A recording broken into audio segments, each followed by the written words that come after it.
जय गुरुजी संगत जी, जय गुरुजी। ओम नमः शिवाय। शिवजी सदा सहाय। ओम नमः शिवाय। गुरुजी सदा सहाय। सभी साथ संगत को जय गुरुजी।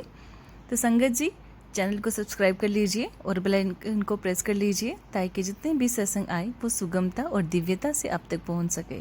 तो संगत जी, आज के 2 दिव्य सत्संग हमें व्हाट्सएप पर प्राप्त हुए। अगर आप भी अपना सत्संग और शुक्राना सत्संग या जो भी आपने अरदास लगाई है उसको पूरा होने के बाद सत्संग शेयर करना चाहते हैं तो व्हाट्सएप पर आप रिकॉर्ड करके साफ आवाज़ में या साफ शब्दों में लिखकर आप भेज सकते हैं। ये व्हाट्सएप नंबर आपको स्क्रीन पे फ्लैश हो रहा है। तो संगत जी, आज के 2 दिव्य सत्संग है। एक आंटी जी ने भेजा है रिकॉर्ड करके और एक अंकल जी का है। आप सब सत्संग सुने और गुरु जी की कृपा और उनका आशीर्वाद को प्राप्त करें। जय गुरु जी संगत जी, जय गुरु जी। जय गुरु जी। अनंतम अनंतम शुक्राना गुरु जी। जय गुरु जी संगत जी। सारी संगत को जय गुरु जी। जो भी मेरा ये सत्संग सुन रही हैं सारी संगत को मेरा जय गुरु जी। गुरु जी सबके ऊपर कृपा रखें, अपना हाथ बनाए रखें। मैं संगत जी, मेरा ये पहला सत्संग है और मेरे को ये सत्संग शेयर करने का कोई पहली बार मैं कर रही हूँ, तो मुझे कुछ ज़्यादा अनुभव भी नहीं है। मुझसे अगर कोई गलती हो जाए तो संगत जी मुझे माफ़ कीजिएगा, गुरु जी मुझे माफ़ कर दीजिएगा। जो भी गुरु जी मेरे से बुलवाएंगे मैं वही बोलूँगी। और अपना सत्संग शुरू करने से पहले मैं मंत्र जाप करना चाहती हूँ। ओम नमः शिवाय। शिवजी सदा सहाय। ओम नमः शिवाय। गुरुजी सदा सहाय।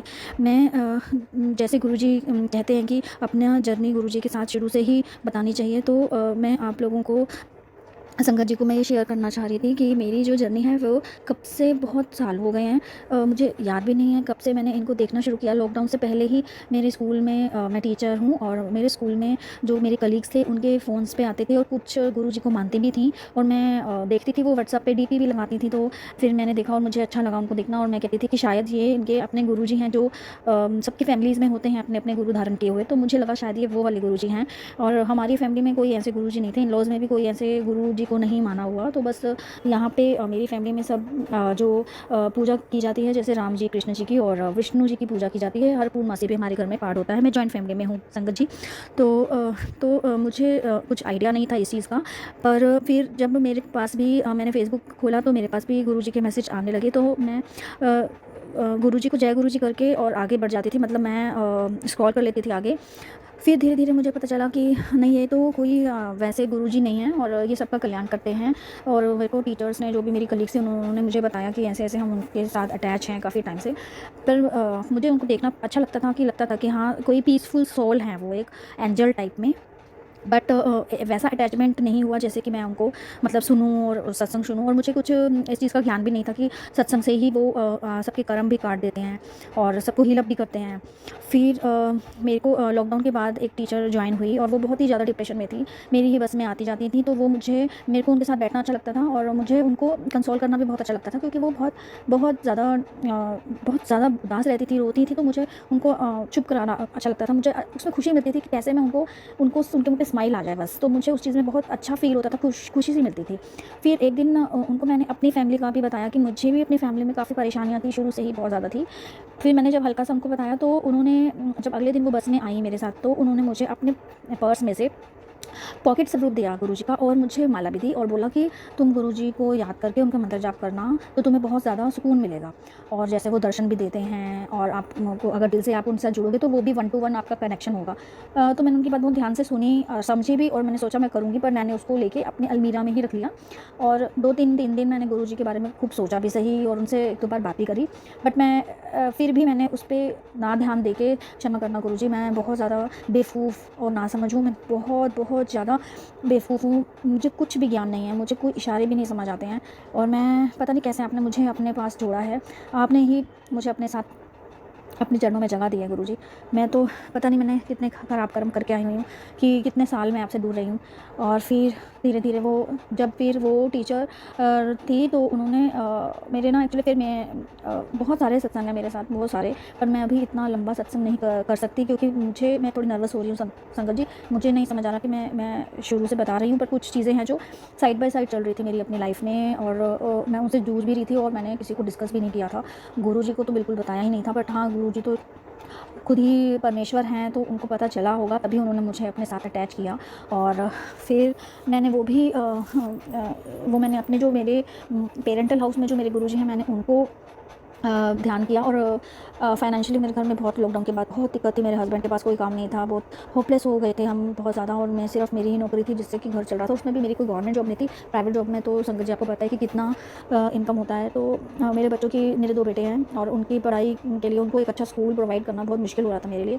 फिर मुझे किसी मेरी कलीग ने बोला कि अपने ही स्कूल में ट्राई करो शायद, क्योंकि मेरा स्कूल बहुत रेप्यूटेड स्कूल था, बहुत ही अच्छा स्कूल है, अभी भी मेरा बहुत मतलब नामी स्कूल है। इसमें मैं सॉरी संगत जी मैं डिस्क्लोज़ नहीं कर पा रही, क्योंकि मेरे इन-लॉज़ जो हैं वो गुरुजी के साथ अभी नहीं जुड़े हैं, सिर्फ मैं ही गुरुजी के साथ जुड़ी हुई हूँ। और मैं उनको बताती भी हूँ थोड़ा बहुत भी, तो भी वो इतने ज़्यादा उस चीज़ को लेके मुझे मना नहीं करते हैं, बट वो खुद उस चीज़ से दूर हैं। तो मेरी जो जॉइंट फैमिली है, तो मेरा जो हमारे घर का जो मंदिर है वो नीचे, मेरी मदर इन लॉ उसमें पूजा पाठ करते हैं, फादर इन लॉ भी करते हैं, बट मैं गुरुजी का स्वरूप ना ही ले पाई हूँ, ना ही मैंने उनका स्वरूप मंदिर में स्थापित किया है, बस मेरे मन मंदिर में ही है और जो पॉकेट स्वरूप है मेरे पास। और मुझे एक डुगरी मंदिर जाने का भी मुझे 2 बार मौका नसीब हुआ है। गुरुजी ने मुझे बुलाया, अपने चरणों में स्थान दिया है, तो वो मुझे उन्होंने अपने पास बुलाया हील अप करने के लिए, तो मुझे वहाँ से भी एक ब्लेसिंग मिली है। और उसी ब्लेसिंग के सहारे ही मैं उनसे बातें करती हूँ, उनसे उनको पॉकेट स्वरूप पर रखती हूँ अपने पास। और मैं कहाँ से कहाँ पहुँच जाती हूँ, मैं भूल गई, सॉरी संगत जी माफ़ करना मुझे। फिर कि मैं उस मंदिर में, अपने घर के मंदिर में मैं उनका स्वरूप नहीं लगा पा रही हूँ, तो इसलिए मैं अपने ही रूम में बेडरूम में ही मैं उनके साथ बातें करती हूँ। और मैं अभी भी बैठ के सत्संग जो मैं कर रही हूँ, मैं अपने बेडरूम में ही बैठी हुई हूँ, कोई नहीं है आस-पास मेरे, क्योंकि मुझे पता है कि ये लोग नहीं समझेंगे मेरा जो रिलेशन है गुरुजी के साथ, या गुरुजी ने जो मुझे हील अप किया है वो शायद ही कोई समझ पाएगा। बच्चे भी अभी इतने समझदार नहीं हैं। हाँ, वो बोलते हैं कि मम्मा मुझे तितली दिखी थी, मुझे मोर के रूप में गुरुजी ने दर्शन दिए थे, तो मुझे बहुत अच्छा लगता है कि गुरुजी ने उनको भी अपनी शरण में लिया हुआ है। और इनका जब फिर लॉकडाउन के बाद मुझे इनके एडमिशन्स की चिंता होने लग गई, तो मैंने स्कूल में अपने ट्राई किया। और मेरे बड़ा बेटा थोड़ा एवरेज है, वो ज़्यादा पढ़ाई में इतना ज़्यादा नहीं है। छोटे वाला तो बहुत मेहनती भी है और इंटेलिजेंट है, बट बड़े वाला थोड़ा सा, उसका वो प्री मैच्योर बेबी है, तो उसको बड़ी दिक्कत आती है उसको समझने में, थोड़ा उसका IQ लेवल थोड़ा सा अच्छा नहीं है। तो मुझे इतना ज़्यादा डाउट था कि पता नहीं दोनों का इकट्ठा एडमिशन हो पाएगा नहीं हो पाएगा। और मैं नहीं चाहती थी संगत जी कि एक ही बेटे का हो और बड़े वाला मायूस हो जाए। मैं चाहती थी दोनों भाई साथ साथ एक ही स्कूल में रहें हमेशा, और एक दूसरे का किसी का कॉन्फिडेंस ना लूज़ हो, और वो भी मोटिवेट हो एक दूसरे को देख के। तो मैंने बहुत ज़्यादा उनको एडमिशन टेस्ट भी दिलवाया और बहुत मेहनत भी करी। और फिर मैंने गुरुजी से लगातार प्रार्थना करी कि गुरुजी आप ही देखना, आप ही संभालना। मैंने भगवान विष्णु भगवान जी को भी, गुरुजी को भी, अपने पेरेंट्स के जो मेरे गुरुजी हैं सबको, मैंने सबके साथ मैंने अपने मन में बात करी, प्रार्थना करी कि कैसे ना कैसे इनका एडमिशन हो जाए। और संगत जी वही हुआ, जैसे गुरुजी सबकी सुनते हैं उन्होंने मेरी भी सुनी। और मेरा, मुझे नहीं पता उसके कैसे नंबर आए बच्चे के, और सर ने उसको थोड़ा सा इंटरव्यू दोबारा लिया इंग्लिश का और बोला कि इसकी इंग्लिश बहुत वीक है, आप उस पर काम करिएगा और मेहनत करेगा तो ये हो जाएगा। और फिर वाइस प्रिंसिपल मैम ने ओके कर दिया, और ओके की रिपोर्ट आते ही मैं इतनी खुश हुई कि मैंने गुरुजी को इतना थैंक यू करा। बट उस टाइम मुझे नहीं पता था कि कैसे गुरुजी को थैंक यू करना चाहिए, या कैसे। मैंने बस अपने ही तरीके से गुरुजी को बहुत ज़्यादा प्रणाम किया, मत्था टेका, भगवान के मंदिर गई, हनुमान जी के मंदिर, बूंदी का प्रसाद चढ़ाया, लड्डू का प्रसाद भोग लगाया। और संगत जी मैं बहुत ज़्यादा फिर उसके बाद गुरुजी से मतलब मैं बातचीत करने लगी, और मेरा जो है धीरे धीरे गुरुजी के मैसेजेस भी पढ़ने लग गई, उनके सत्संग भी सुनने लग गई। सॉरी संगत जी। फिर संगत जी मैं उसके बाद मेरे पास गुरुजी के मैसेज आने शुरू हुए कि मैं तेरे बच्चों की चिंता मत कर, तेरे बच्चों की चिंता मैं उनका कल्याण करूँगा, और अब तेरी परेशानी मैं दूर कर दूँगा, तू बस शुक्राना कर, सब्र रख। पहले तो यही आता था कि सब्र रख, कोई चिंता मत कर, सब्र रख। अब कि पिछले 1-2 महीने से मेरी हिम्मत ही नहीं हो रही थी, और गुरुजी कह रहे थे शुक्राना कर, शुक्राना करी, तू आलस कर दिया, शुक्राना नहीं करती। पर संगत जी मेरे को इतना अंदर से कभी मैंने सत्संग शेयर नहीं किया, और मेरी हिम्मत ही नहीं हो रही थी। और मुझे, क्योंकि मेरे पास इतना कुछ है गुरुजी को के लिए, गुरुजी ने इतना मेरे साथ, इतने छोटे-छोटे सत्संग होते हैं, इतने छोटे-छोटे कि मैं आपको बता नहीं सकती, इतने प्यारे हैं हमारे गुरुजी में। मतलब छोटी से छोटी चीज़ भी गुरुजी मिनटों में पूरी कर देते हैं, बस मन में विचार आता है और गुरुजी उसे कर देते हैं। संगत जी मैं आपको, मतलब मेरे को सबसे पहले तो मुझे उन्होंने, मेरी हेल्थ बहुत अच्छी नहीं रहती थी, बहुत ज़्यादा मैं वीक फील करती थी, मुझे कोल्ड भी रहता था। मुझे सबसे पहले गुरुजी ने वो ठीक करा, मेरे अंदर एनर्जी आई, और मैं अपना ख्याल नहीं रख पाती थी, तो मैंने अपने आप ख्याल रखना शुरू किया। मैं बहुत रोती रहती थी, मुझे कहाँ से इतनी पेशेंस आ गई कि मुझे खुद ही नहीं पता कैसे मैं अपने छोटी छोटी चीज़ें गुरुजी से डिस्कस करने लगी, और खुश रहने लग गई, क्योंकि मुझे लगा कि हाँ मेरी परेशानी को समझने वाले मुझे मिल गए हैं, मेरे गुरुपा मिल गए हैं, वो मेरी हर परेशानी समझ लेते हैं, मेरे बोले बिना ही वो पूरी हो जाती हैं। कई बार मैं मन में याद करती हूँ और हो जाती हूँ, मुझे स्टार्टिंग में उन्होंने मुझे सपने में दिखाए, शिवलिंग दिखाए, शिवलिंग पे जैसे दूध गिर रहा है लगातार, वो मैंने देखा। फिर एक बार मैं नीचे ऐसे धरती के नीचे जा रही हूँ, गुफा टाइप है, और वहाँ पे गई, देखा पेड़ है इतना सुंदर और उसके नीचे शिवलिंग बना हुआ है। और भी कितने सारे मेरे ड्रीम्स हैं जो मुझे अभी भी याद हैं, और मुझे तब भी मुझे इतनी अकल नहीं आई कि हाँ, गुरुजी जो शिव जी का ही अवतार हैं, उन्होंने मुझे ये दर्शन दे के बताया कि मैं तेरे साथ ही हूँ, मैं तेरे हमेशा हर परेशानी में मैं तेरे साथ ही हूँ। मतलब मैं बहुत अब ये इशारे भी नहीं समझती थी, और मैं अब धीरे-धीरे जैसे मैं सत्संग सुनती हूँ ना, शुरू में मैं संगत जी सत्संग सुनती थी, मुझे नींद आने लग जाती थी, और मेरे को लगता था कि शायद यही एक पीसफुल तरीका हील अप करने का, कि आप रिलैक्स हो जाते हो, आपकी परेशानी खत्म हो जाती है जब आप बहुत ज़्यादा से गहरी नींद सो जाते हो। तो मैं सत्संग सुनती थी, और आधे सत्संग में ही मैं सो जाती थी। फिर अगले दिन मैं फिर वो सत्संग लगाती थी, जो भी और कोई सत्संग होता था वो लगाती थी, और धीरे-धीरे फिर मुझे पता चला कि नहीं, ये हील अप भी सत्संग पूरा सुनना चाहिए, इससे हील अप होते हैं। और फिर धीरे-धीरे मैं अटैच होती गई, और फिर मुझे मौका मिला, गुरुजी ने मुझे डोगरी मंदिर बुलाया, और गुरुजी ने मुझे मौका दिया कि आके मैनू मिल। इससे पहले संगत जी मैं बताना भूल गई, जब उन्होंने, मेरी जो टीचर ने मुझे स्वरूप दिया था और मेरे बच्चों का एडमिशन हो गया था, फरवरी में उन्होंने एग्ज़ाम दिया था, और फरवरी मतलब 2-3 दिन में क्लियर हो गया था कि हाँ, मेरे बच्चों का यहाँ पे एडमिशन हो चुका है। तो मार्च में शिवरात्रि वाले दिन उन्होंने बोला, मेरी टीचर ने, वही कि मैं घर से जा रही हूँ गाड़ी में, तो क्या तुम चलोगी बड़े मंदिर? तो मुझे यही अच्छा तरीका लगा कि मैं गुरुजी को थैंक यू बोल के आऊँ वहाँ पे जाके, कि गुरुजी आपने मेरा इतना बड़ा परेशानी हल किया, मेरा इतना इतना बड़ा काम मेरा किया, तो मुझे आपको जाके शुक्राना करना चाहिए मुझे। और वहाँ पे इतनी रश होती है, तब भी मैं पता नहीं स्कूल से आई 3 बजे मैं घर पहुँची, और 4:30 बजे मैं तैयार हो गई कि हाँ, मैं जाऊँगी। मेरे हस्बैंड को भी मैंने नहीं बताया, क्योंकि मेरी उस टाइम उनसे बातचीत नहीं हो रही थी, वो ऑफिस में ही थे, और मैंने सिर्फ अपने मदर इन लॉ को बोला कि मैं मंदिर जा रही हूँ, और मुझे टाइम लग जाएगा क्योंकि शिवरात्रि का दिन है। और मैं अकेले ही बच्चों को भी छोड़ गई घर पे, और मैं उनके साथ मंदिर गई। संगत जी इतना चले हम, इतना चले, पता नहीं कहाँ से वो ताकत आई, कहाँ से वो शक्ति आई, मुझे नहीं पता। बस मैं गुरुजी को याद करती जा रही हूँ और चलती जा रही हूँ। मैंने बड़ा मंदिर नहीं देखा हुआ था, ना ही मैंने फ़ोटो में कभी देखा था, और जब मैं वहाँ गई तो मुझे ऐसे लगा जैसे मैं किसी स्वर्ग में आ गई हूँ। इतना सुंदर, इतना पीसफुल था वहाँ का, इतनी भीड़ होने के बाद भी मुझे इतना सुकून मिल रहा था, इतना अच्छा लग रहा था कि मैं वहीं पे ही रहूँ। अभी मैं धीरे-धीरे चल रही थी ताकि मेरे को ज़्यादा देर रुकने को मिल जाए, बट बहुत भीड़ थी, तो सेवादार मुझे बोल रहे थे कि चलिए आप आगे चलिए, हो गए दर्शन। तो मैं, और मेरा मन ही नहीं कर रहा था कि मैं आगे जाऊँ, मुझे लग रहा था कि मैं यहीं रुक जाऊँ और गुरुजी को ही देखती रहूँ। और इतना अच्छा मुझे फ़ील हुआ, और मैंने इतना सारा अच्छा अरेंजमेंट भी देखा वहाँ पे। पर संगत जी एक चीज़ है कि जब मैं अंदर थी, और मुझे जब वो बार-बार बोल रहे थे ना कि लंगर प्रसाद भी लेंगे, लंगर प्रसाद, तो मैं सोच रही थी कि क्या ये खाने के पीछे इतना वो हो रहे हैं? अगर दर्शन अच्छे से हो जाते हैं तो थोड़ा-सा प्रसाद भी चल जाएगा। इनको क्या इतना लंगर? क्योंकि मुझे उस टाइम पे, संगत जी सॉरी, मुझे माफ़ कर दो, मुझे नहीं पता था कि वो भी दवाई बन जाती है लंगर प्रसाद, और आपकी सारी बीमारियाँ भी दूर होती हैं उससे। मुझे नहीं पता था। मैं जैसे हमारे मंदिरों में होता है कि लंगर होता है और लोग बाग कैसे भीड़ बना के आ जाते हैं, और कई जगह पे तो छीना झपटी भी हो जाती है, या कई बार लंगर ख़त्म हो जाता है। मुझे यही लगा कि यहाँ पे भी लोग लंगर के चक्कर में ही ज़्यादा इकट्ठे हुए हैं, बट मुझे उस चीज़ की महिमा का बिल्कुल भी नहीं पता था। सॉरी गुरुजी, सॉरी, मेरा फर्स्ट टाइम था, और मैं इतने बड़े दिन आपके पास, आपने मुझे बुलाया, इतना मुझे बख्शीश दी थी, इतनी मेरी ख्वाहिशें पूरी कर दी गुरुजी, बहुत बहुत शुक्राना।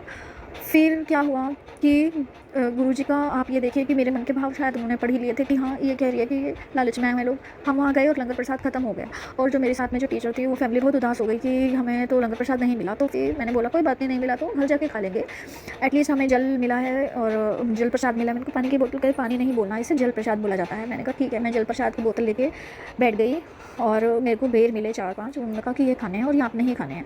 तो मैंने कहा कि मेरे को उन्होंने नहीं बताया कि ऐसा क्यों है। मैंने कहा नहीं, 5 बेर हैं, मैं अपने फैमिली में भी जाके सबको दूँगी। मैंने उसमें से 1 बेर खाया, और बाकी के बेर मैं अपने बच्चों के लिए और पति के लिए ले गई, क्योंकि गुरुजी, मुझे तो यही था कि मेरे परिवार का भी कल्याण हो जाए। मुझे नहीं पता था कि वो हमें ही खाने होते हैं।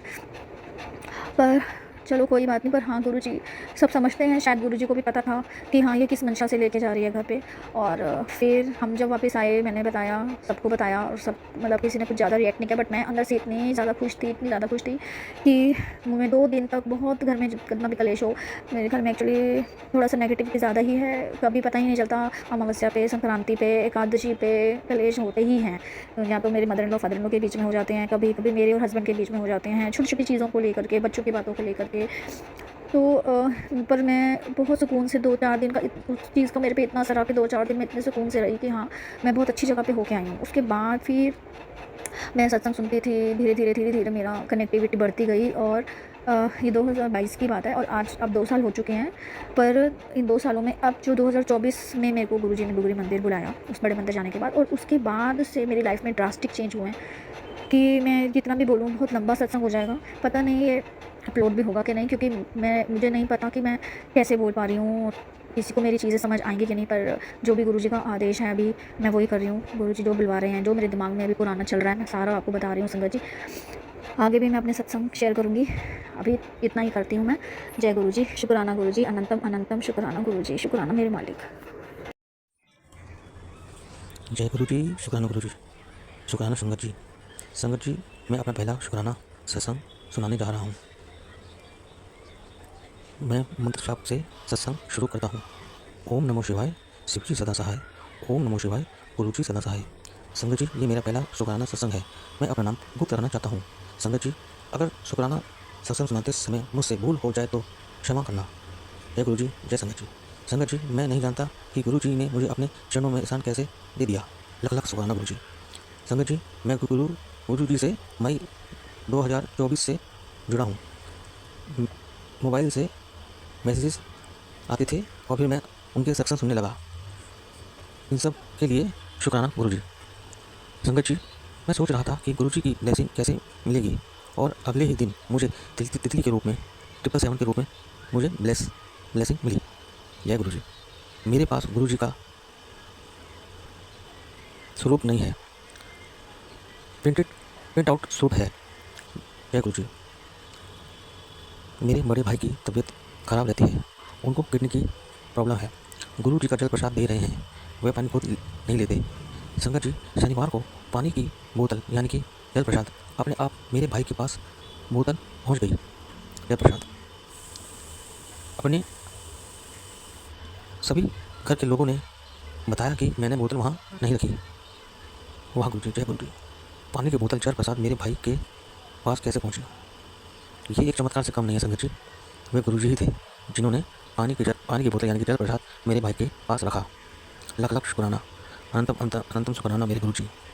गुरु जी, आप सब संगत की रक्षा करो, सबके साथ रहो। जो संगत शेयर मेरा करेंगे उनके साथ, सबके साथ रहो, सबके साथ गुरु जी। सबको अपनी ब्लेसिंग भेजो, सबका आशीर्वाद प्राप्त करो। अब मैं अपना सत्संग समाप्त करता हूँ। जय गुरु जी, शुक्राना गुरु जी। ओम नमः शिवाय, शिव जी सदा सहाय। ओम नमः शिवाय, गुरु जी सदा सहाय।